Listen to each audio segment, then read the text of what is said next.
Pernah nggak sih kalian lihat sesuatu yang benar-benar aneh di pasar keuangan? Nah, kita bakal bahas salah satunya hari ini. Di saat perang harusnya bikin harga emas meroket, yang terjadi malah sebaliknya. Emas justru anjlok, dan anjloknya parah banget. Yuk, kita bedah bareng-bareng kenapa ini bisa terjadi. Nah, ini dia nih paradoks utamanya. Logikanya kan simpel ya, ada perang, investor panik, terus mereka lari ke aset paling aman sepanjang sejarah, yaitu emas. Tapi kok kali ini beda, aturan mainnya seolah-olah nggak berlaku. Jadi, apa sih yang sebenarnya lagi terjadi? Dan jawabannya, jujur, mengejutkan. Ini bukan sekadar turun biasa loh, ini penurunan mingguan terburuk sejak tahun 1983. Coba bayangin, terburuk dalam lebih dari 4 dekade. Skala sebesar ini yang bikin para analis garuk-garuk kepala dan memaksa kita semua buat cari tahu apa yang ada di baliknya. Oke, kita masuk ke bagian pertama. Paradoks emas di masa perang. Aturan mainnya tuh harusnya simpel banget. Perang sama dengan harga emas naik, titik. Kenapa? Karena investor butuh tempat yang aman buat parkir duit mereka, dan emas itu juaranya. Tapi, aturan itu baru aja dilanggar. Jadi, yuk kita telusuri jejaknya, kita mulai dari pemicu awalnya. Semuanya itu berawal dari sini. Anggap aja ini kayak efek domino. Nah, domino pertama yang jatuh itu ketegangan di Timur Tengah, yang langsung bikin harga energi meroket. Kenaikan harga minyak ini bukan sekedar berita biasa, tapi ini adalah pemicu yang memulai rentetan peristiwa yang, nggak ada yang nyangka. Oke, domino pertama jatuh, harga energi naik. Nah, ternyata kenaikan harga energi ini nyalain alarm yang jauh lebih kencang daripada alarm perang itu sendiri. Masalahnya bukan lagi soal harga bensin di SPBU, tapi soal sesuatu yang lebih mendasar, yaitu inflasi. Gini alurnya, coba bayangin.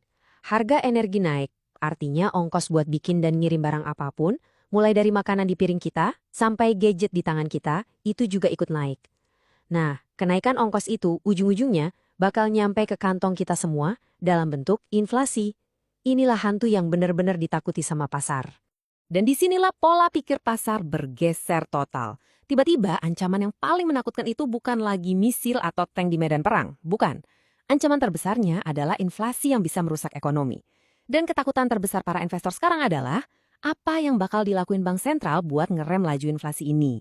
Nah, jawaban dari pertanyaan tadi itu yang membawa kita ke inti dari teka-teki ini. Senjata andalan bank sentral buat melawan inflasi itu apa? Ya, menaikkan suku bunga. Dan keputusan inilah yang anehnya justru jadi semacam kryptonite buat emas. Supaya ngerti kenapa bisa begitu, kita harus paham dulu satu sifat dasar emas. Emas itu aset tanpa imbal hasil. Maksudnya apa? Gampangnya, emas batangan yang kamu simpen di brankas itu nggak bakal ngasih kamu bunga atau dividen rutin. Kamu cuma bisa untung kalau harganya naik.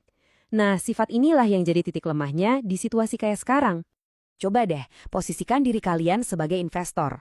Di satu sisi, ada emas yang cuma duduk manis di brankas, nggak ngasilin apa-apa. Di sisi lain, ada obligasi pemerintah atau bahkan deposito di bank yang sekarang nawarin bunga yang lebih tinggi. Tiba-tiba, pilihan buat dapat penghasilan pasif yang aman dan pasti jadi jauh lebih menggoda daripada sekedar berharap harga emas bakal naik kan?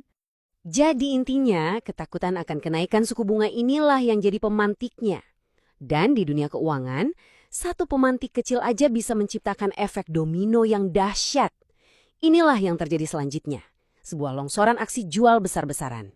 Nah, ini dia nih proses longsorannya, langkah demi langkah. Pertama, beberapa investor mulai take profit. Mereka jual emas pas harganya lagi tinggi buat ngunci keuntungan. Penjualan awal ini bikin harga turun sedikit, tapi penurunan kecil ini justru memicu stop loss. Itu loh perintah jual otomatis yang dipasang investor lain buat membatasi kerugian. Dan dari sinilah longsoran beneran dimulai. Penjualan otomatis memicu lebih banyak lagi penjualan otomatis, sampai akhirnya terjadi likuidasi massal yang bikin harganya anjlok. Dan ini bukan cuma teori atau karangan kita aja loh. Rona O'Connell, seorang analis dari StoneX Financial, mengkonfirmasi hal ini. Kata dia, penurunan ini adalah kombinasi dari aksi ambil untung dan likuidasi paksa yang semuanya dipicu oleh kekhawatiran tentang kenaikan suku bunga. Kalau kalian masih butuh bukti seberapa besar kepanikan ini, lihat angka ini. Minus 60 ton. Dalam waktu 3 minggu aja, investor narik lebih dari 60 ton emas dari ETF. Itu semacam reksadana emas.